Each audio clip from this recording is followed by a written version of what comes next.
آج کی بزم کے سبز عالی وقار حضرت مولانا عبدالمجید صاحب ظاہری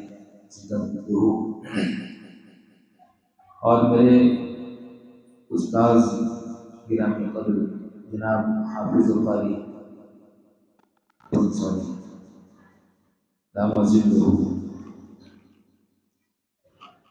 بانی و مبانی و ناظم جامعہ فیض ابرار اور بزرگان محترم، آپ نے طلبہ کا پروگرام سن لیا۔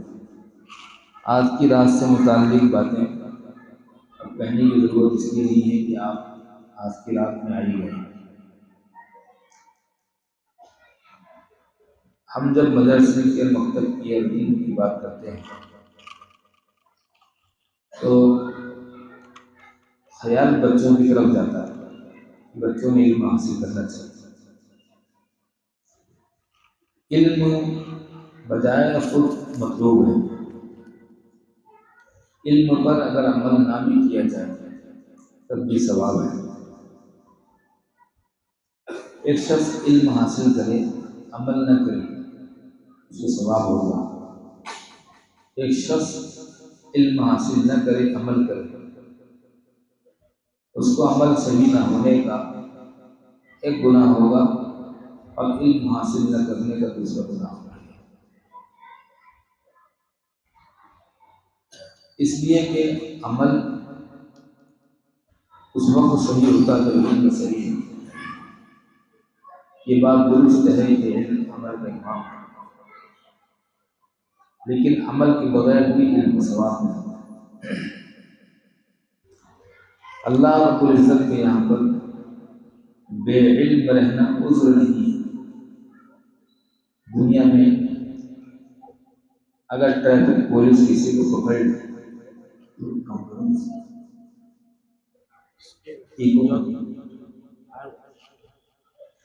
ٹریفک پولیس اگر کسی کو پکڑ لے اور ڈرائیور کہے کہ سر مجھے نہیں معلوم تو اس پر چالان لگ جاتا ہے، اس کا کیس ایسی کورٹ میں چلایا جاتا ہے جو نہیں جاننے والا بھی کورٹ ہوتا ہے۔ جیسے دنیا میں نہیں جاننا عذر نہیں ہے، آخرت میں بھی بے علم رہنا عذر نہیں ہے۔ علم فرض ہے، فرائض کا فرض، سنتوں کا سنت، واجبات کا واجب۔ مسجد کے باہر اگر چبوترا ہو، کچھ نوجوان چبوترے پر بیٹھے اور نمازی نماز پڑھ کر نکل رہے ہیں، باشعور بچے یا تو بھاگ جاتے ہیں یا شرم سے سر جھکا لیتے ہیں۔ نمازی لوگ نکل رہے ہیں، وہ کیا بولیں؟ ان کی شرم کی وجہ یہ ہے کہ انہوں نے نماز کو فرض سمجھا تھا، اس لیے شرما گئے۔ علم کو فرض نہیں سمجھا اس لیے بے علمی پر شرمائے نہیں۔ علم فرض ہے، بے علم رہنا گناہ گاری ہے۔ تو کیا عالم بننا فرض ہے، مفتی بننا فرض ہے، قاری بننا فرض ہے؟ نہیں۔ جو احکامات انسان کو پیش آتے ہیں اس کا جاننا قرآن کریم جتنا نماز میں ضروری ہے اتنا علاج صحیح ہونا فرض ہے۔ مفتی شفیع صاحب رحمۃ اللہ پاک و ہند کے مفتی اعظم تھے۔ وہ کہتے تھے کہ مجھے بارہا ایسا ہوا کہ میں سوچ میں پڑ گیا کہ نماز میں سجدہ سہو کرنا پڑے گا یا نماز لوٹانا پڑے گا، اور مجھے کچھ سمجھ میں نہیں آیا۔ پاک و ہند کا مفتی اعظم تھا اور اس کو سمجھ میں نہیں آ رہی ہے کہ نماز لوٹانی پڑے گی یا سجدہ سہو سے کام ہو جائے گا۔ ہمارے خیال سے ہماری زندگی میں ایک مرتبہ بھی ایسا واقعہ پیش نہیں آیا۔ وجہ کیا ہے؟ وجہ بے علم رہنا ہے۔ بے علمی اندھیرا ہے، اور اندھیرے میں انسان کوڑا کرکٹ کے ساتھ ساتھ گرگٹ اور مکوڑے اور کیڑے بھی پکڑ لیتا ہے، بلکہ اندھیرے میں سانپ پر پیر بھی رکھ دیتا ہے، بکرا سمجھ کر شیر کا کان بھی پکڑ لیتا ہے۔ بے علمی جہالت۔ مفتی اعظم پاک و ہند کے وہ نماز میں گھبراتے ہیں، ایک عام مسلمان نہیں گھبراتا۔ اس کی وجہ یہ ہے کہ جانتے نہیں، تو نہیں جاننا اچھا ہے، اس لیے کہ گھبراہٹ نہیں ہوتی۔ نہیں جاننا اچھا ہے کہ نماز بار بار لوٹانے کی ضرورت پیش نہیں آتی۔ نہیں جاننا بہتر ہے کہ سجدہ سہو کی نوبت نہیں آتی۔ لیکن علم والوں کو ثواب بہت زیادہ ہے۔ کیوں؟ اس کی وجہ ہے۔ علم کسے کہتے ہیں؟ علم کہتے ہیں پسند معلوم کرنے کو۔ ہم کسی کے یہاں مہمان جائیں اور وہ ہم سے پوچھے کہ آپ کل آنے والے ہیں، آپ کا ہمارے گھر پر کھانا ہے، ہمارے گھر میں مشورہ ہوا کہ ہم جو کھانا بنائیں گے وہ ہماری پسند کا ہوگا، ہو سکتا ہے آپ کو پسند نہ آئے، تو مشورے سے ایسا طے ہوا جو چیز آپ کو سب سے زیادہ پسند ہوگی ہم وہی بنائیں گے۔ آپ کہیں تو مچھلی، آپ کہیں تو مرغی، آپ کہیں تو بریانی، آپ کہیں تو قورمہ، آپ جو کہیں ہم وہ بنائیں گے۔ اس سے خوشی ہوگی کہ میری پسند پوچھی۔ یہ انتہائی غم کی بات ہے کہ انسان اپنے دوستوں کی پسند پوچھے، بھائیوں کی پسند پوچھے، حتیٰ کہ اجنبی لوگوں کی پسند پوچھے کہ آپ کی پسند کیا ہے، مگر اپنے پروردگار کی پسند نہ پوچھے آپ کی پسند کیا ہے۔ نظام الملک بادشاہ نے مدرسہ نظامیہ کی بنیاد رکھی۔ ایک دن معائنے کا خیال آیا، طلبہ سے پوچھا آپ کیوں پڑھ رہے ہیں؟ ایک نے جواب دیا میرے ابا مفتی ہے، ان کی جگہ میں بنوں گا۔ ایک نے کہا ابا خطیب ہے، بعد میں خطابت کروں گا۔ ایک نے کہا والد محترم قاضی شہر ہے، والد کے بعد یہ خدمت میں انجام دوں گا۔ بادشاہ کو ایک دھکا لگا، درد ہوا۔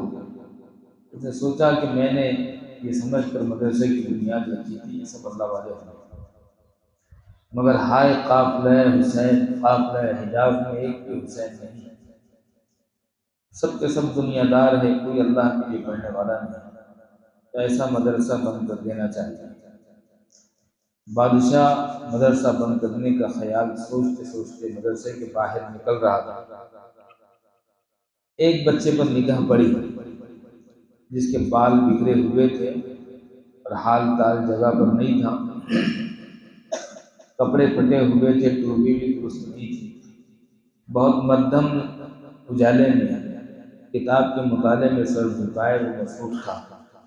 بادشاہ اس کے سامنے حاضر ہو کر سامنے کھڑے ہو کر سلام کے بعد اس کی طرف متوجہ تھا، لیکن لڑکے نے سر اٹھائے بغیر سلام کا جواب دے دیا اور نگاہ کتاب پر تھی۔ بادشاہ نے پوچھا لڑکے کیا کر رہے ہو؟ لڑکے نے کہا مجھے معلوم ہوا کہ میرے اللہ کچھ چیزوں سے خوش ہوتے ہیں، میرے اللہ کچھ چیزوں سے ناخوش ناراض ہوتے ہیں، تو میں وہ معلوم کر رہا ہوں کس سے خوش ہوتے ہیں کس سے ناراض ہوتے ہیں۔ بادشاہ کا دل ایک دم باغ باغ ہو گیا کہ وہ سب کو دیکھ کر مدرسہ بند کرنے کا خیال آیا تھا، تجھے دیکھ کر مدرسہ باقی رکھنے کا فیصلہ کرتا ہے۔ وہ بچہ بڑا ہوا تو امام غزالی بنا رحمۃ اللہ علیہ۔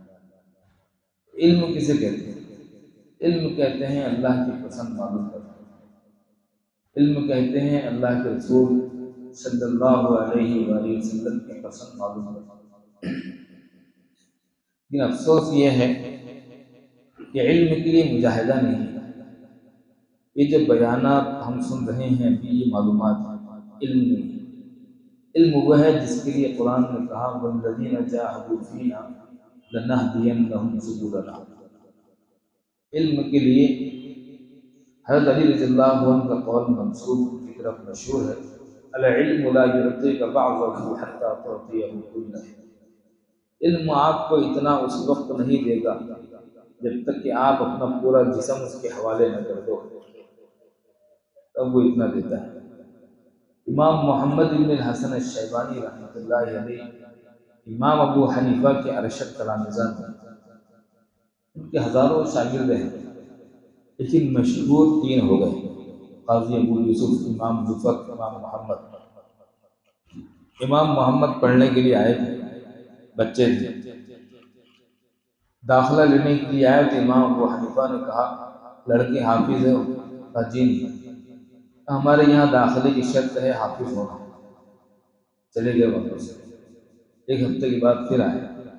امام صاحب نے کہا بیٹا ہم نے کہا تھا آپ سے کہ ہم صرف حافظ لڑکے کو داخلہ دیتے ہیں۔ امام محمد بن حسن الشیبانی چھوٹے بچے تھے، انہوں نے کہا حضرت میں گیا تھا 1 ہفتے میں پورا قرآن کریم حفظ کر کے واپس آیا۔ یہ بات اس لیے بیان کی جا رہی ہے کہ اس سے اندازہ ہو کہ ذہین کتنے تھے۔ اس کے باوجود راتوں میں جاگتے تھے، ریش سفید ہو چکی تھی، بوڑھے ہو چکے تھے، کمر جھک گئی تھی۔ کسی نے ازراہ شفقت ان سے کہا تھا کہ حضرت اتنے بڑھاپے میں اب آپ جاگتے ہو، مطالعہ کرتے ہو، سو جاؤ۔ امام محمد بن حسن الشیبانی رحمۃ اللہ علیہ نے کہا تھا ساری دنیا تو میرے بھروسے پر سو رہی ہے، میں کس کے بھروسے پر سو رہی ہوں؟ ایک قول یہ بھی منسوب ہے کہ ساری دنیا یہ سوچ کر سو رہی ہے کہ کوئی مسئلہ پیش آئے گا، امام محمد سے پوچھ لیں گے، امام محمد کی سو جائے تو امت محمد کا کیا ہوگا؟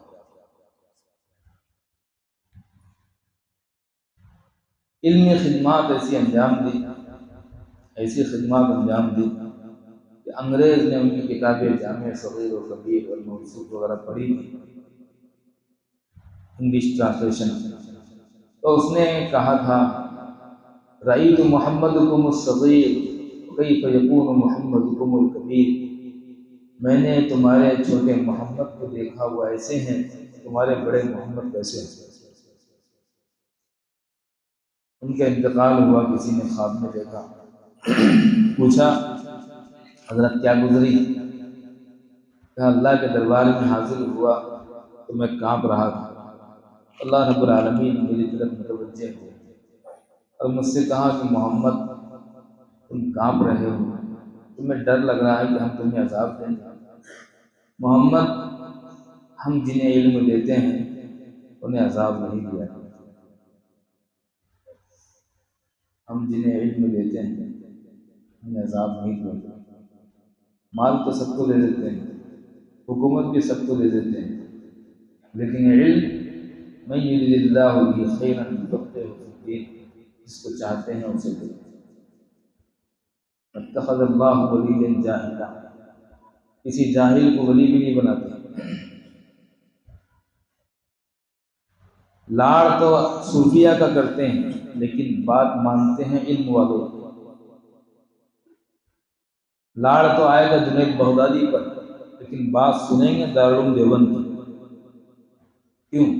یہ حق ہے، یہ درست ہے، یہ شریعت بتائے گا، یہ مینارہ بتائے گا، یہ قبلے کی سمت مقید ہے، ورنہ مذہب خوابوں پر تعمیر ہو جائے گا، غلبہ حال سے مذہب بن جائے گا۔ حدیث میں ہے قیامت کے دن شہید کا لہو عالم کی روشنائی توڑی جائے گی۔ سمجھ میں نہیں آتا کہ شہید اپنے جسم کا آخری قطرہ بہا دیتا ہے، دھوپ میں رہتا ہے، ہتھیلی پہ جان رکھتا ہے، شہید ہو جاتا ہے۔ عالم مدرسے میں رہتا ہے، پنکھے میں بیٹھتا ہے، کولر میں بیٹھتا ہے، اے سی میں رہتا ہے، کاروں میں سفر کرتا ہے، جہازوں میں اڑتا ہے، اس کو اس کے کیا نسبت ہے؟ لیکن بات کہی ہے نبی کریم صلی اللہ علیہ وآلہ وسلم، تو جو بات سمجھ میں آتی ہے وہ یہ ہے کہ شہید مملکت اسلامی کے جغرافیائی سرحدوں کی حفاظت کرتا ہے اور عالم مملکت اسلامی کی فکری اور عقیدے کی سرحدوں کی حفاظت کرتا ہے۔ اگر سعودیہ پر کسی غیر مسلم بادشاہ کا قبضہ ہو جائے لیکن پورا ملک مسلمان رہے یہ بہتر ہے، لیکن سعودیہ پر کوئی مسلمان حاکم رہے اور پورا ملک اگر کافر بن جائے یہ بہت بڑا خسارہ ہے۔ مملکت اسلامی میں عالم کا کردار یہی ہوتا ہے، علم والے کا کردار یہ ہوتا ہے، اور صوفی تو لٹک جاتے ہیں لیکن بات صحیح کرتے ہیں، اس لیے ان کا مقام ہے۔ اور ہمارے ذہن میں یہ آتا ہے علم والوں کا یہ مقام ہے، جی ہاں، علم والوں کا مقام اس لیے ہے کہ اللہ کو ان پر لاڑ آتا ہے، پیار آتا ہے۔ اس کی وجہ یہ ہے کہ وہ راتوں کو اٹھتے ہیں، دیر سوتے ہیں اور اخیر شب میں اٹھتے ہیں، سردی کی راتوں میں 4:30 اور 4 بجے اور 4:45 بجے اٹھتے ہیں، سبق یاد نہ ہو تو استاد ان کو قرآن لے کر کھڑے کرتا ہے۔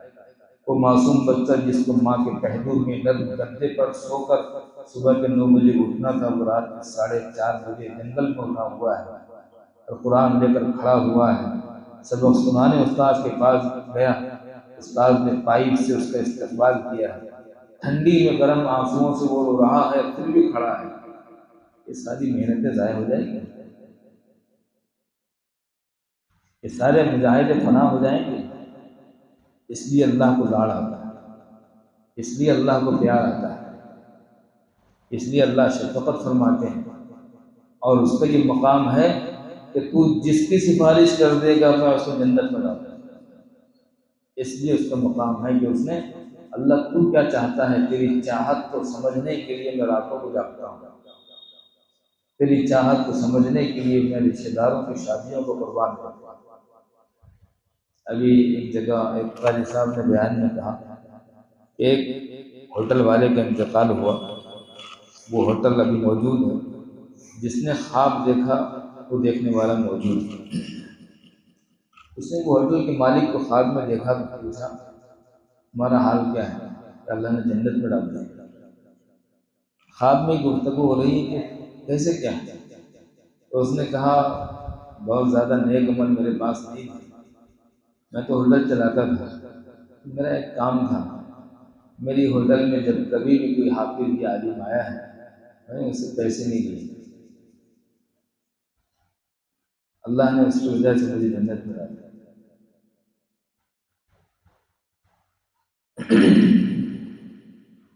علم کا بڑا مقام ہے، علم مطلوب ہے، شرعاً مطلوب ہے، ہر ایک سے مطلوب ہے، لیکن علم مجاہدہ چاہتا ہے، علم کے لیے وقت لگانا پڑتا ہے، وقت کھپانا پڑتا ہے، رٹنا پڑتا ہے، اپنے آپ کو گھسنا پڑتا ہے۔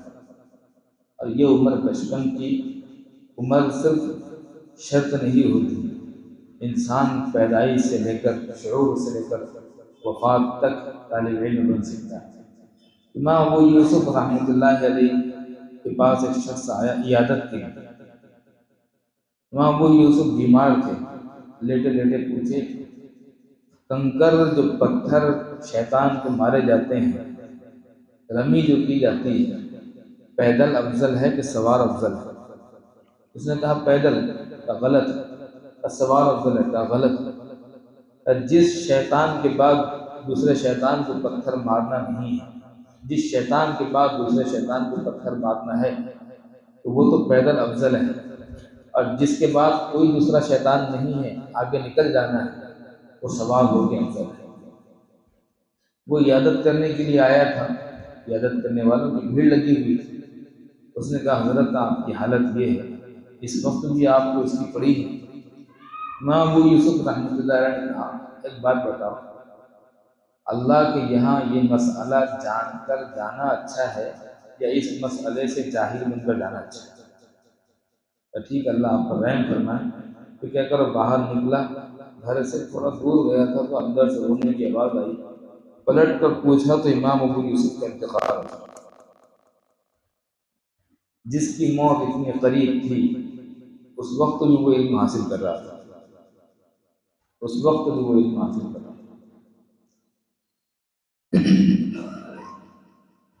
لیکن یہ علم وقت چاہتا ہے۔ امام شعبہ رحمۃ اللہ علیہ کے بارے میں تذکرۃ الحفاظ میں امام وہابی رحمۃ اللہ علیہ نے ان کے حوالے سے لکھا ہے شعبہ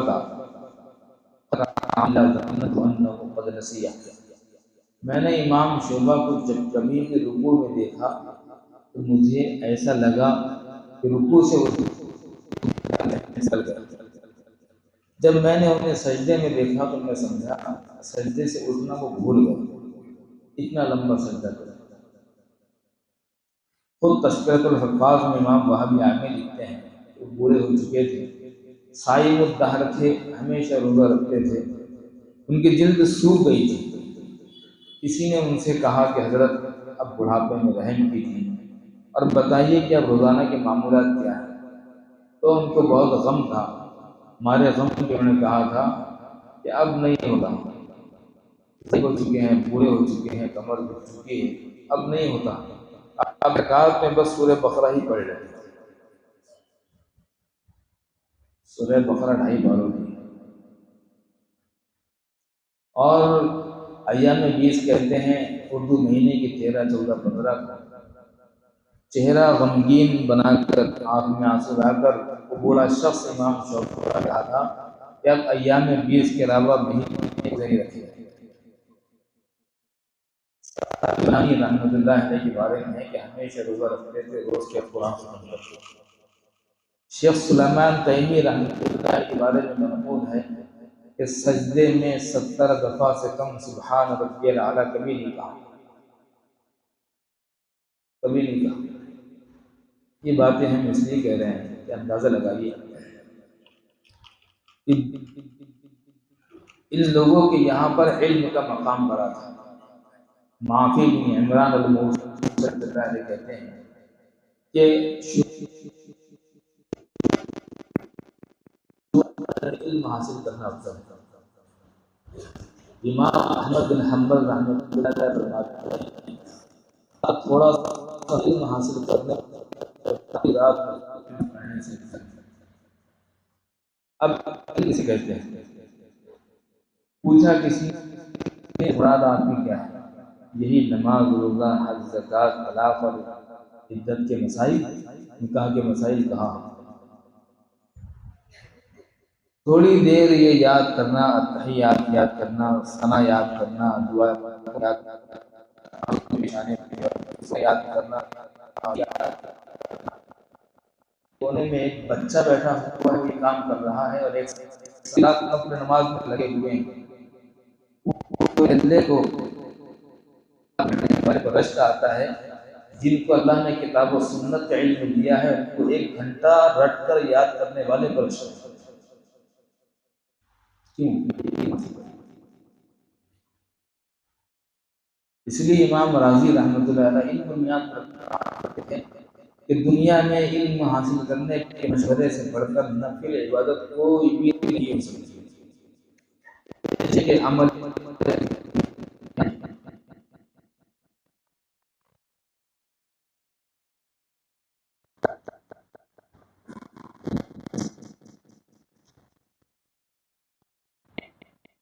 ابو ہریرہ رضی اللہ عنہ بھی یہ کہا کرتا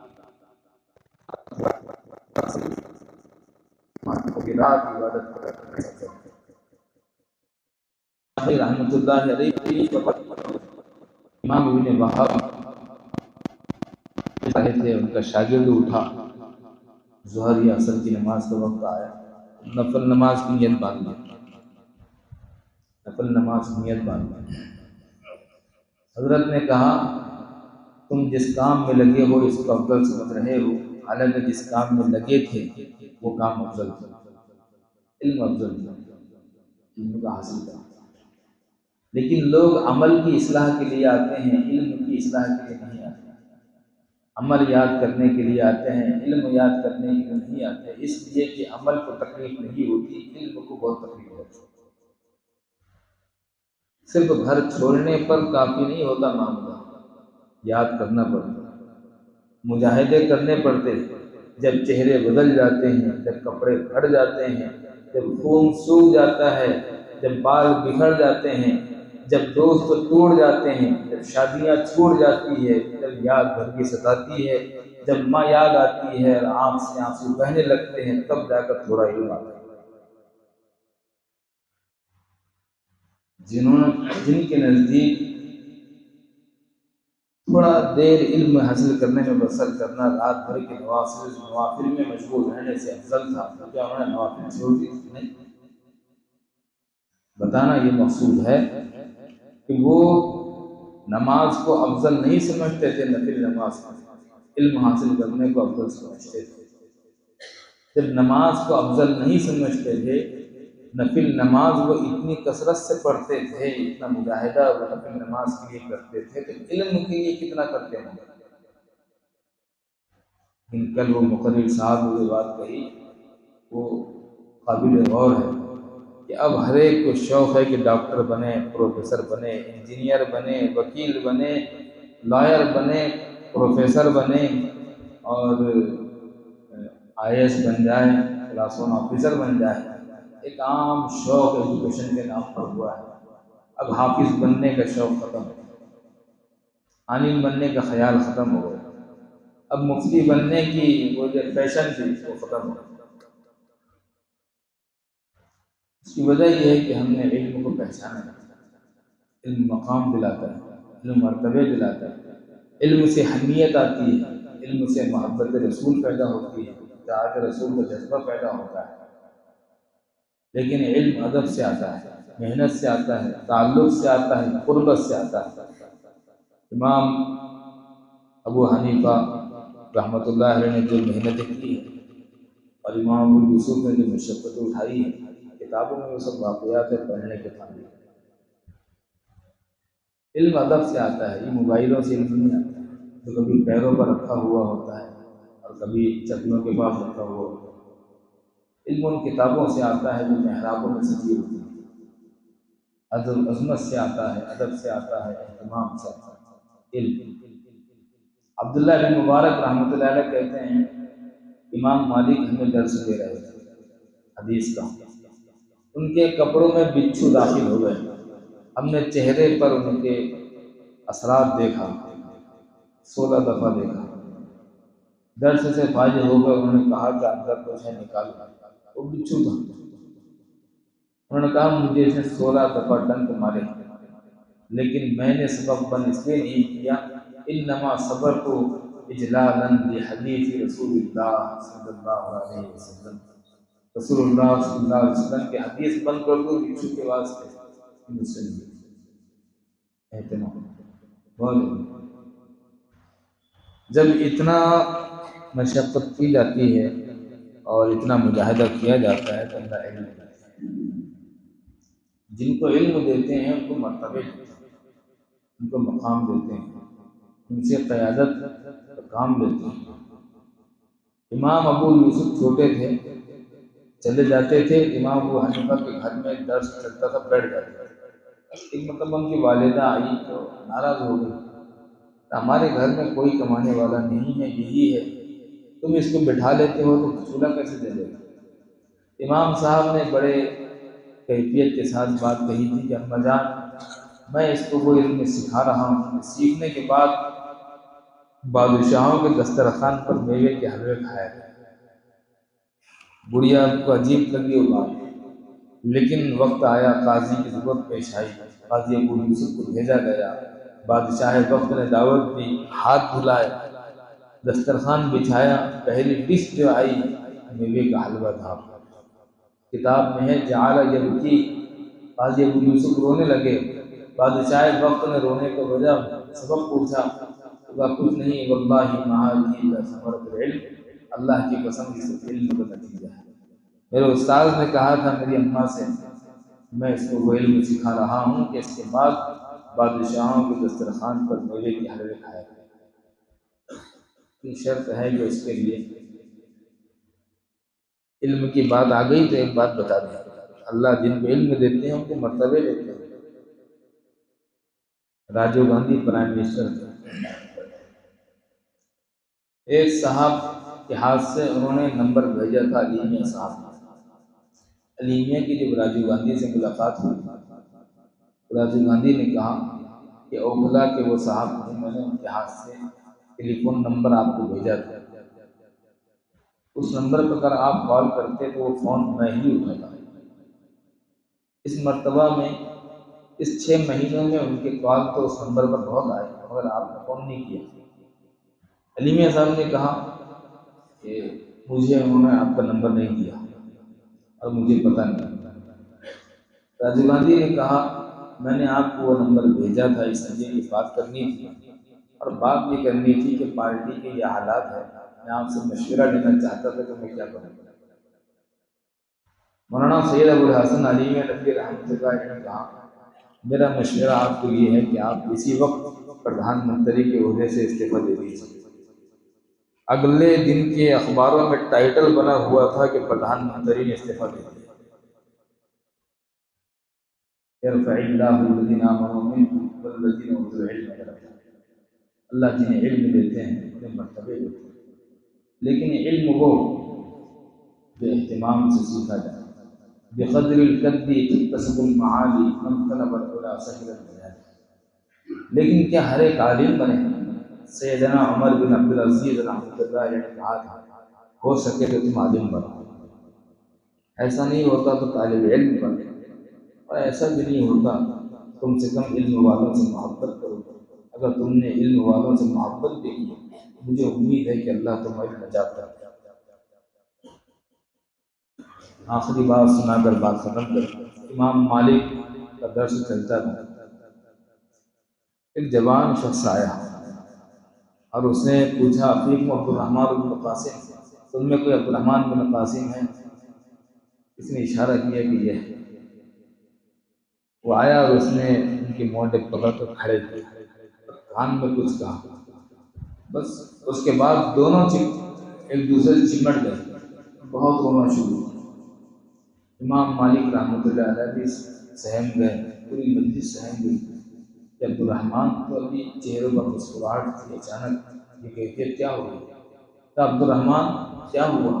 ساتھی بھی آئے، پوچھتے تھے عبد الرحمن کیا ہوا، بتاؤ نا کیا خبر ہوئی؟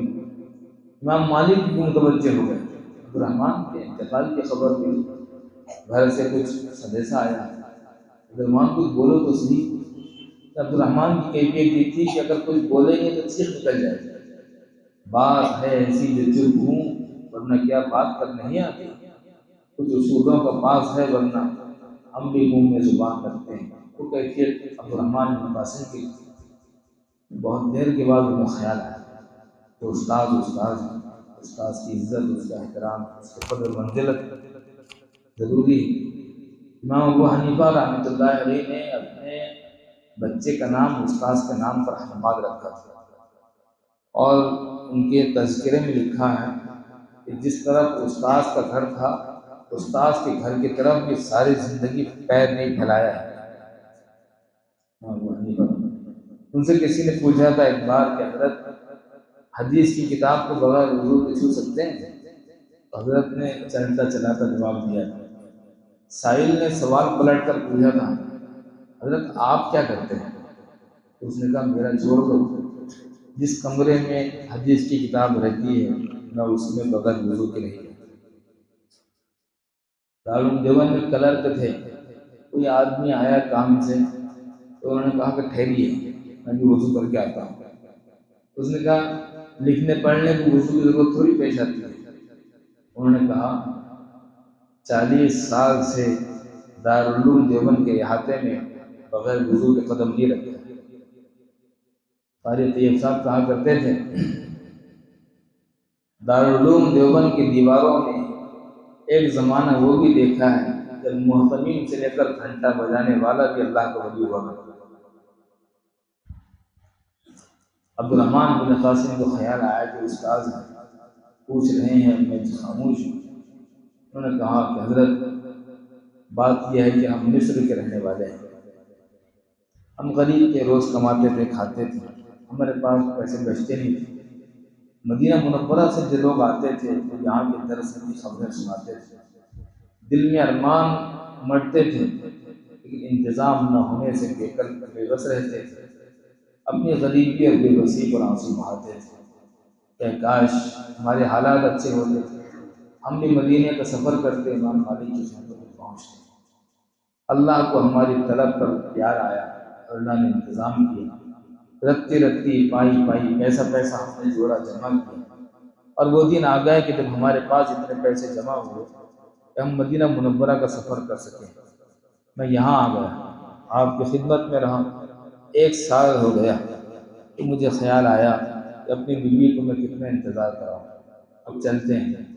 تو میرے ضمیر نے کہا میاں 1 سال تو ہوا، ابھی بیٹھو ٹھہرو، ابھی کہاں جاتے ہیں، 2 سال ہو گئے۔ میں نے سوچا اب چلتے ہیں، بیوی پریشان ہو گئی۔ تو مجھے ضمیر نے کہا کہ اتنے دن سے تو پیاسے تھے تو کبھی پلانے کا خیال نہیں آیا، اب سمندر کے پیاسے کے منہ میں 2 قطرے دیے تو پوچھ رہے ہو کہ دل بھرا کہ نہیں بھرا، پیاس بجھی کہ نہیں بجھی، ٹھہرو ابھی جانے کی بات کہاں کرتے ہو۔ میری پیاس نہیں بجھی۔ میں نے سوچا کہ میں علم حاصل کر رہا ہوں ٹھیک ہے، لیکن بیوی میری ہے، اس کا مجھ پر حق ہے، اس کی خبر لینی چاہیے۔ تو میں نے اپنی بیوی کو یہاں سے خط لکھا کہ میں یہاں آیا تھا علم حاصل کرنے کے لیے، لیکن میری پیاس بجھی نہیں، لیکن تمہارے مجھ پر حق ہے اور میں یہاں سے ابھی آ نہیں سکتا، تو میں تمہیں اختیار دے رہا ہوں، چاہے تو تم میرا انتظار کرو یا میں تمہیں طلاق تفویض کرتا ہوں، تم طلاق لے کر چلے جاؤ۔ میری بیوی کا جواب مجھے یہاں مدینہ منورہ میں آیا، زندگی اگر رہی آپ آئیں گے تو ملاقات ہو جائے گی، اور اگر اس زندگی میں آپ نہیں آ سکے تو قیامت کے دن اللہ سے میں کہہ دوں گی اے اللہ میں ایک شہید علم کی بیوہ بن کر آئی ہوں، آپ شوق سے علم حاصل کریں۔ میں جب گھر سے چلا تھا میری بیوی امید سے اس کے گھر بچہ پیدا ہوا، بچے کی تعلیم و تربیت اس نے اچھی کی، اس کی پرداخت، اس کی پروان، اس کی نشو و نما اچھی کی۔ بچہ تجارت کے محنت کے قابل ہوا، اس نے تجارت کی، اللہ نے اس میں برکت دی، اتنی برکت دی کہ بیوی نے اس سے کہا کہ تم صاحب حساب ہو چکے ہو، تم پر حج فرض ہے، بیٹا تم حج کرو، حج کو جاؤ۔ جب میرا بیٹا حج کے لیے جانے لگا تو میری بیوی نے اس سے کہا کہ میرے پیارے جب تم مکہ مکرمہ میں طواف سے اور رکن اعظم سے اور حج کی تکمیل سے فارغ ہو جاؤ، مدینہ منورہ کا رخ کر لینا، مدینہ منورہ جانا، وہاں پر روضہ رسول پر حاضر ہو کر صلاۃ والسلام کا نذرانہ پیش کرنا، اور صلاۃ والسلام کا نذرانہ پیش کرنے کے بعد بیٹا وہیں امام مالک کا درس حدیث ہوتا ہے، جا کر کسی سے پوچھنا عفیق عبد الرحمن بن قاسم، اگر وہ مل جائے تو ان سے کہنا کہ میں تمہارا یہ ہوں۔ وہ جو جوان بچہ آیا تھا جس نے میرے مونڈے پکڑ کر کھڑے کیا تھا اور میرے کان میں کچھ کہا تھا، اس کے بعد ہم چیمٹ کر رونے لگے تھے، اور آپ پوچھ رہے تھے کہ کیوں رو رہے ہو عبد الرحمن؟ حضرت بات یہ تھی کہ اس نے میرے کان میں کہا تھا آپ میرے ابا ہے، میں آپ کا بیٹا ہوں، 17 سال کے بعد پہلی مرتبہ اپنا خون میری چھاتی سے لگا تھا، میرے دل پر کیا گزری ہوگی۔ مجھے یاد آیا اس کی ولادت کے وقت اس کی ماں کتنا روئی ہوگی، اس کی زندگی کیسی گزری ہوگی۔ دودھ پینے کے زمانے میں بچے بیمار ہوتے ہیں تو باپ سہارا دیتے ہیں، باپ حاضر نہیں تھا، بچے پر کیا گزرتی ہوگی۔ بچے بڑے ہوتے ہیں، گلیوں میں کھیلتے ہیں، کبھی کوئی بچہ کسی کو مار دیتا ہے تو اس کا باپ اس کا طرفدار بنتے جاتا ہے۔ اس کا تو باپ بھی غائب تھا، زندہ تھا مگر یتیمی کا احساس تھا، اس کی ماں پر کیا گزرتی ہوگی۔ جب کوئی بچہ کسی کو ابا کہہ کر پیچھے بھاگتا ہوگا، وہ کان میں میری بیوی کے الفاظ جاتے ہوں گے تو میری بیوی کو بھی احساس ہوتا ہوگا میرا بچہ بھی کیسا بچہ ہے کہ باپ کے ہوتے ہوئے بھی وہ یتیم کی زندگی گزار رہا ہے۔ یہ ساری باتیں مجھے یاد آ رہی تھیں اور میرے دل کو تڑپا رہی تھی۔ آپ مجھ سے بار بار پوچھ رہے تھے لیکن بتانے کی کیفیت نہیں تھی، اس لیے تو میں کہہ رہا تھا بات ہے ایسی جو چپ ہوں، ورنہ کیا بات کر نہیں آتی۔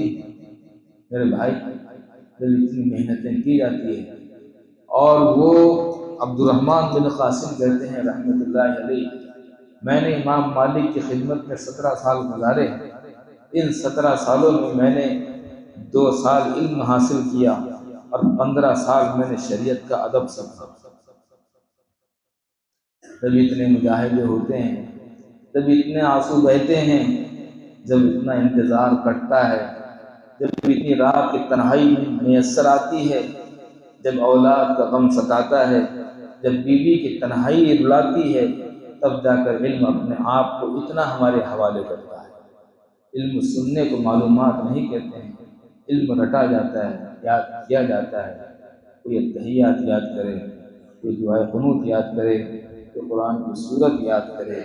سب حافظ عالم تو نہیں بنیں گے، لیکن سب کو دیندار بننا فرض ہے۔ اس کی ابتدا مکتبوں میں ہوتی ہے کہ اساتذہ اس کو رٹاتے ہیں، اس کو رٹاتے ہیں، یہ اس کو جھیلتے ہیں، پھر اس کو مناتے ہیں، اس کو سنتے ہیں، اس کو سنتے ہیں۔ تیرے آزاد بندوں کی نہ یہ دنیا نہ وہ دنیا، یہاں جینے کی پابندی وہاں مرنے کی پابندی۔ اللہ ان اساتذہ کو جزائے خیر عطا فرمائے جن لوگوں نے مکتب کو کامیاب بنانے میں، اس اجلاس کو کامیاب بنانے میں جس طرح کا بھی تعاون کیا ہو، ان کو دارین میں اپنے شان بہتر صلہ عطا فرمائے۔ آج کی اس رات میں ہماری مغفرت کا اعلان فرمائے، ہم تمام پر فکر ہے توجہ فرمائے۔ آخر دعوانا الحمدللہ۔